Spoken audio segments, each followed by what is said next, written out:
স্বাস্থ্যসচিব হায় হায়, ডাক্তাররা মার খায়, স্বাস্থ্যসচিব হায় হায়।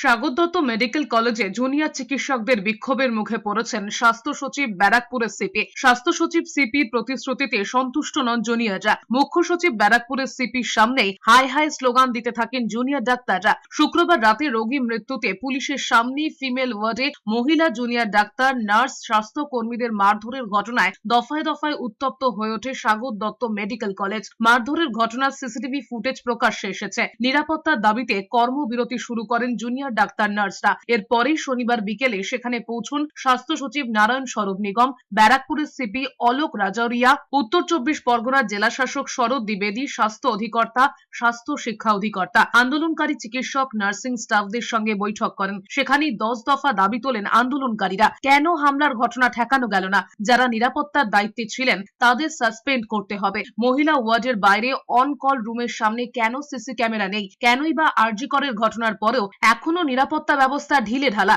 বৈঠকে প্রশ্ন তোলেন জুনিয়র ডাক্তাররা।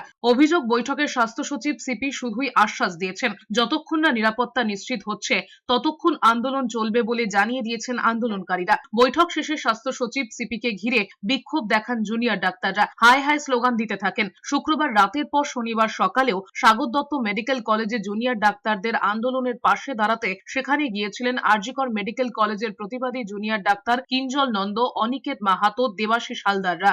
মৌখিক প্রতিশ্রুতি শুধু পেয়েছি, ওনাদের তরফ থেকে রিটেন মিনিটস এখন অবধি কোনো পাইনি। আমরা রিটেন মিনিটস না পাওয়া অবধি আমরা কিন্তু এখানেই বসে থাকবো, আমরা ময়দান ছেড়ে যাব না।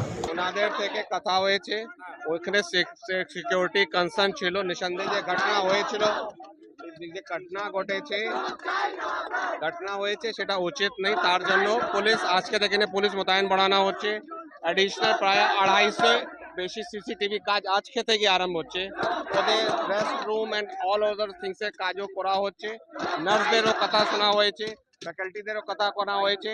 স্থানীয়ভাবে এখানে একটা পেশেন্ট পার্টি মিটিং করতেও স্টেজ দেওয়া হয়েছে। রোগী পরিষেবার ক্ষেত্রে স্বচ্ছ রেফারেল সিস্টেম যেমন প্রয়োজন, ইনফ্রাস্ট্রাকচারের জায়গা যেমন প্রয়োজন, সেই পাশাপাশি হচ্ছে যে সিকিউরিটির প্রশ্নে ডাক্তার, নার্স, প্যারামেডিক্যালদের সিকিউরিটির প্রশ্নও প্রয়োজন। তাহলে এই যে জায়গাটা যে আমরা চাইছি, এই দাবি যে আমাদের অনৈতিক নয়, এই দাবি যে অত্যন্ত যুক্তিসঙ্গত, সেই জায়গাটা আবার প্রমাণ হচ্ছে।